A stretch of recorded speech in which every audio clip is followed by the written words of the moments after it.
Yeah.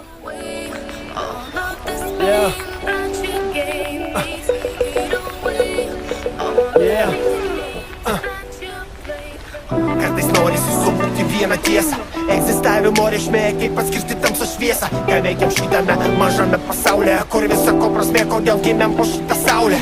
Ar laukti, kol kažkas nukris iš dangaus, ar paprasčiausiai pasiimti tai, ko nori, juk nieks nelaus. Gal kas rėks, gal kam skaudės, kažkas praras, kažkas kažką gaus, jį labai norės.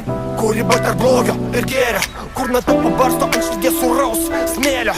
Tiek daug klausimų pastoviai sukasi mano galvoj. Gyvenu su viltim, atsakymas gal bus rytoj. Kas gali būti geresnio už tą dieną?